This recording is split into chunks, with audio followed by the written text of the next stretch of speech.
Almost 30 years ago, the rural and impoverished town of Denmark, South Carolina, with a population of only 3,500, had one of the highest teen pregnancy rates in the country.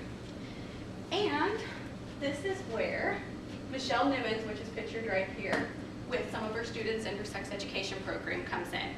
She has dedicated her life to pregnancy prevention by implementing the Bamberg School Pregnancy Prevention Initiative, which has so far reduced their teen pregnancy rate by 2/3 by implementing 5 very simple strategies, which first is just teaching kids about comprehensive sex education.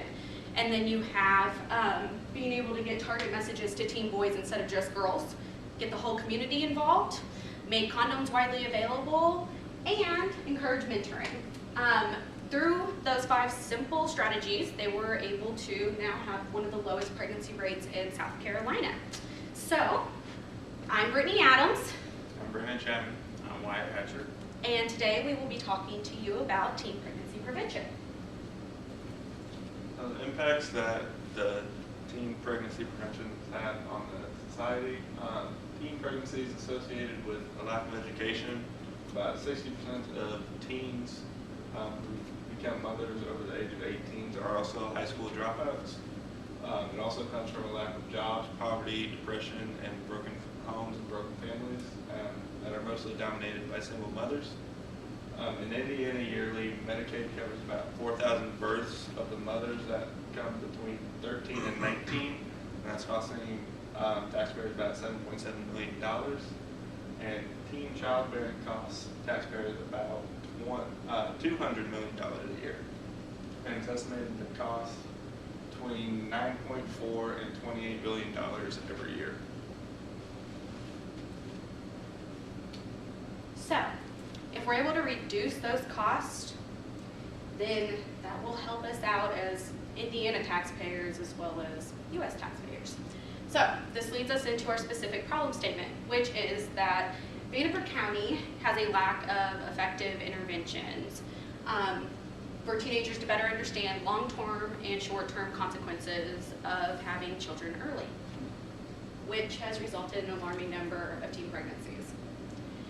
Here, we will show how the teen birth rate to give evidence to our problem of a lack of teen pregnancy prevention that is effective. So, teen birth rate is the number out of 1,000 where the mother is between the age of 15 and 19 years old. In the United States, we have a national average of an 18.8 as our teen birth rate. Whereas in Indiana, which is number 12 on the map, we have a 22.8, which just in this county alone of Vandenberg, we have a 33. And then we have South Carolina over here, which is relevant because it's where we're kind of relating to with Denmark and where we're pulling our strategies from. So, South Carolina, has 21.7 teen birth rate and is now 19th on the list, which is actually really good considering they were in 13th. And then we have Kentucky, which is located right by us, which shows scalability options and who else really needs this. Is Kentucky 5th place at 29, and then we have Arkansas, which is first on the list, and they're at a 32.8. This is relevant because the highest state at a 32.8 is lower than ours here in Vandenberg County at a 33. And a good way to show the comparison is through Allendale and Bamberg, which is 2 counties right in and around Denmark, South Carolina. They're neighboring counties with very similar socioeconomic and demographic characteristics. However, the main difference is that Allendale does not have the same extensive pregnancy or sex education program as Bamberg does, so the result has been that Bamberg has a teen birth rate of 24.2, whereas Allendale, who does not have the intensive education, is at a 53.8. So, just that difference alone, because they don't have the same program. Our program is the BCTPP program, which is the Vandenberg County Teen Pregnancy Prevention Program. We will connect with EVSC schools because they are the gatekeeper we will focus on talking to mostly.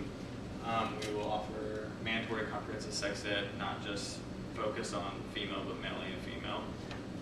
We will partner with Youth First for mentorships, and the benefits we would educate students and promote safe sex. Okay, our opportunity size, our primary target would be the ESC school system, even the Catholic dynasties. They're the gatekeeper, they allow the program. Secondary target would be the students, which should be the end user, the benefit of it. Our supporting evidence would be Laura Waltham from Youth First. They offer a teen skills program already through the EVSC. We would kind of almost piggyback on that and offer the pregnancy prevention program on top of that, almost like a partnership.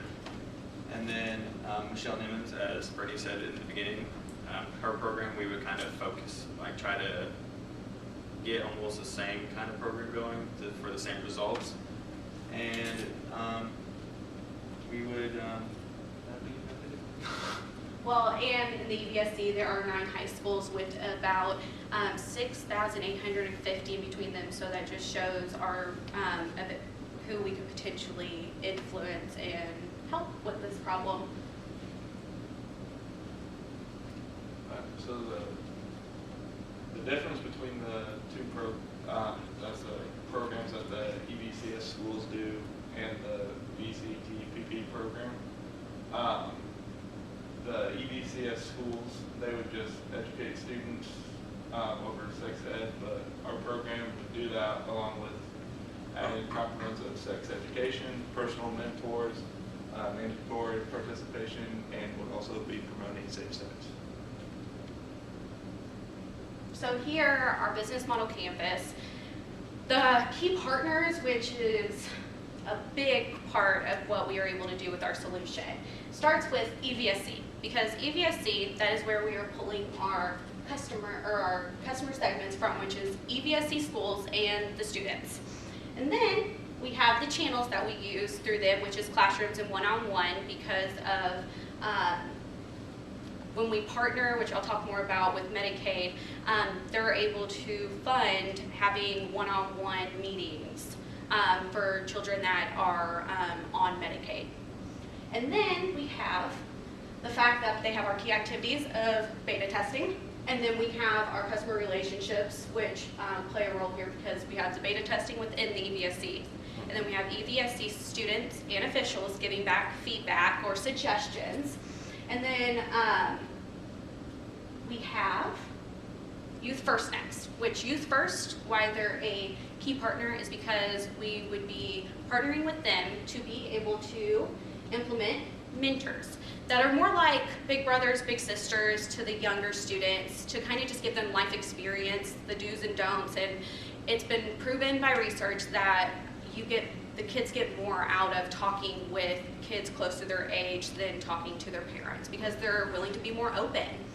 So next is USI.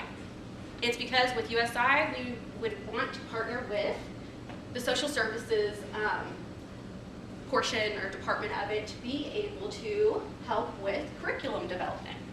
So that way we have a much more detailed curriculum that we make sure to hit on those really valuable key points.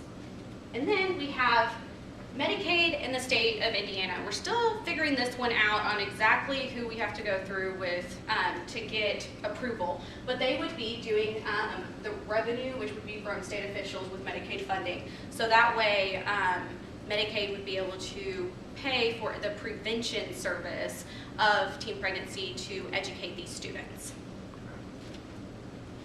And that's it. All right. Thanks, I forgot guys. the concluding, but. All right.